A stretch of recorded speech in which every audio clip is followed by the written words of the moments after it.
Samantala, alamin naman natin ang masasabi ng batikang boxing analyst na si Attorney Ed Tolentino patungkol sa magaganap na super mega fight sa pagitan ni undisputed champion Saul Canelo Alvarez at undefeated challenger na si Terence Crawford sa Las Vegas, Nevada. Yan ang ulat ni teammate Paolo Salamati.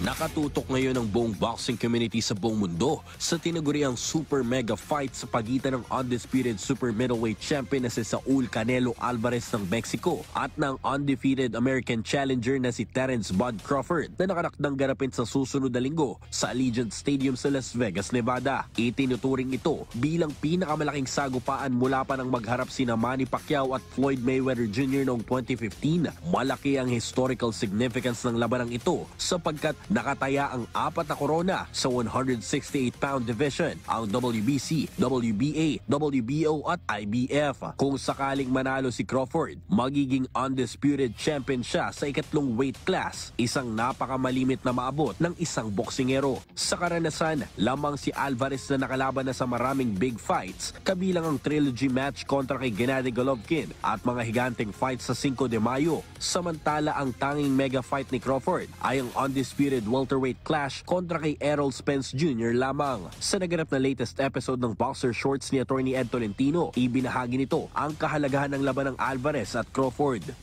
Importante po sa boxing ito sapagkat you have two superstars facing each other at hindi lumalaban sa mga hindi kilalang boksingero. Ito ang gusto ng mga boxing fan. The best versus the best. Ito ang biggest super fight sa boxing mula noong 2015 na magharap ang mga welterweights na si Manny Pacquiao at si Floyd Mayweather Jr. Yung Pacquiao-Mayweather is the richest fight in boxing history. Yung kumita ng mahigit $600 million in revenue at halos 5 million ang pay-per-view subscriptions sa nasabing Pacquiao versus Mayweather. Parehong kilala ang dalawang boksingero sa kanilang durability o tibay ng panga. Subalit kumpiyansa ang kampo ni Alvarez na mas malakas ang kanyang katawan sa natural na 168 pounds kumpara kay Crawford na ngayon lamang aakyat sa ganitong timbang. It will be a battle of styles, mga kaibigan. It will be a battle of wits. Sabi nga po natin, utak ang pag-iiralin ng dalawang boksingero ito. Sapagkat in addition to the physical skills, yung taglay na galing ng dalawang boksingero, para mga chess player yan na may gloves. Ganyan po si Alvarez at si Crawford.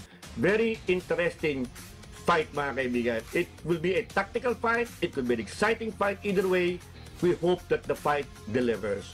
Maituturing ito bilang isang fight of the century at ang pagtutuos ng dalawang pound-for-pound boxing superstars. Hatiman ng eksperto sa prediksyon kung sino ang mananalo, ngunit tiyak na ang tunay na panalo ay ang buong boxing community sapagkat ang labang ito ay the best versus the best. Paolo Salamatin para sa Pambansang TV sa Bagong Pilipinas.